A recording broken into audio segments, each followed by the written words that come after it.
诚意确定性资产之谜，零于情等于最贵，20亿。这是一个珠宝系列，签了它之后卖出去的数字，20个亿。同一段时间里，这个人上热搜吵架、塌房、翻车、闹绯闻的次数，你猜是多少？约等于0。宝子们，你发现一个事儿没有？这两个数字放一起是反常的。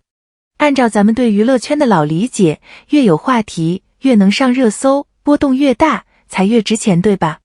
可这位偏偏反过来，他几乎不制造任何意外，然后资本给他定的价是最靠前的那一档。今天这期我不聊他多帅，演技多好，那些你们比我懂。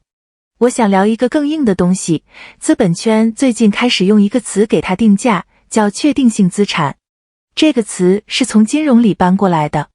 搞懂它，你不光看懂诚意，你以后看蓝筹股、看基金、看任何一份长期合同，都能用上同一套脑子。那么问题来了，什么叫确定性资产？我先把这个词讲明白哈，讲明白了后面全通。在投资里，资产大致分2类。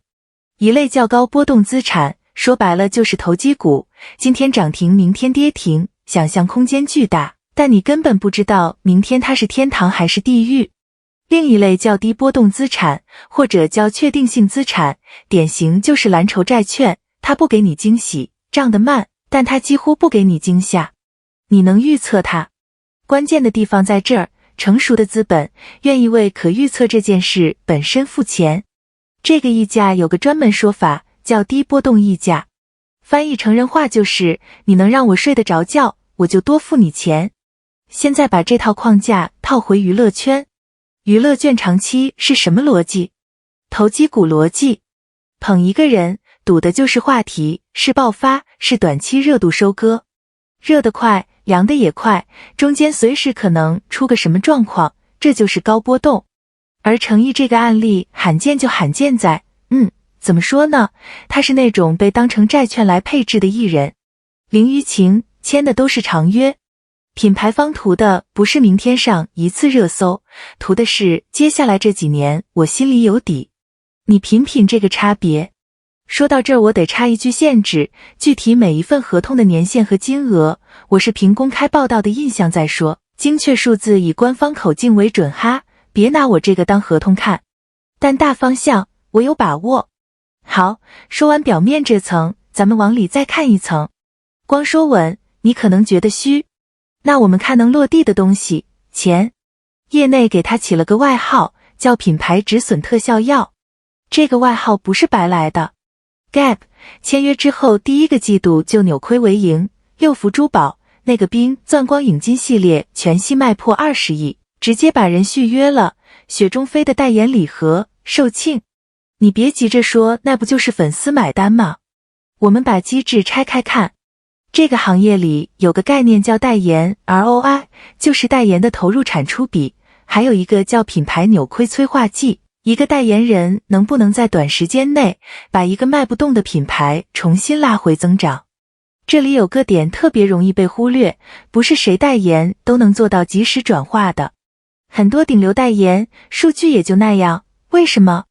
因为要发生及时扭亏这种事，你至少得同时满足几件事：粉丝有实际购买力，路人对这个人没有反感，品牌调性跟这个人对得上。3样缺一样，转化就卡住。诚意这3样刚好都 hold 住了。他的受众愿意为他真金白银买单，路人对他没有那种一看到就划走的抵触，加上他那个清清爽爽的 style 跟这些品牌想传达的东西咬得上，所以品牌敢把旧厂这么重的活儿压在他身上。这一步其实是资本在下一盘长期的棋，他们不是买1个季度的热闹，是买接下来好几年的确定。真正有意思的地方其实在后面。我们绕不开一个东西，榜单。什么点赞榜、超话排名，动不动就有人拿出来论英雄，说谁排第1谁就最强。这里我想停一下，因为有个矛盾特别值得说。一张 Fandom 的总点赞榜，它到底在测什么？我跟你讲，它测的是这个粉丝群体的规模和活跃度，有多少人多勤快的在点，在做数据。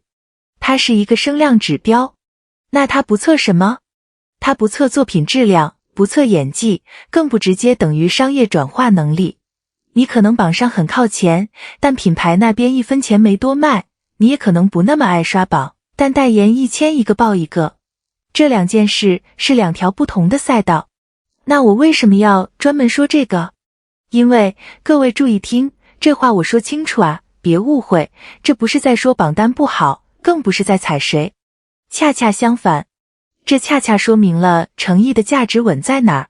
它的定价靠的不是榜单那点会随时消退的虚火，靠的是能被审计、能被验证的商业数据。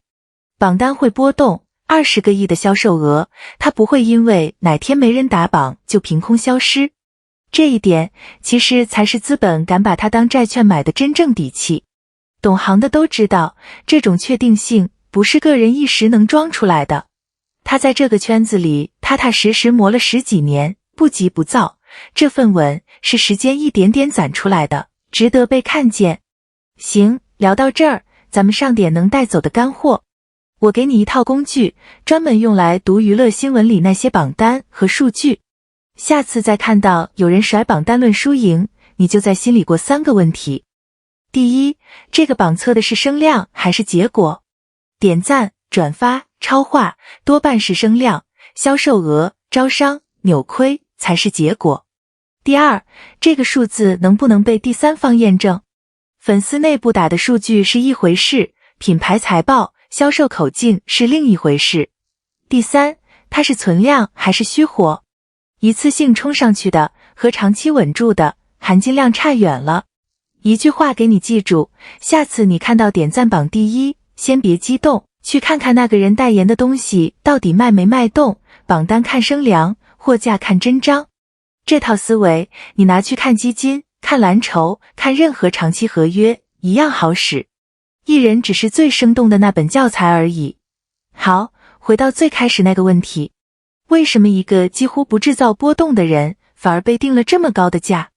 我现在的答案是这样的，因为在一个到处都是投机股，到处是暴涨暴跌的行业里，能让人睡得着觉本身就是最稀缺的东西。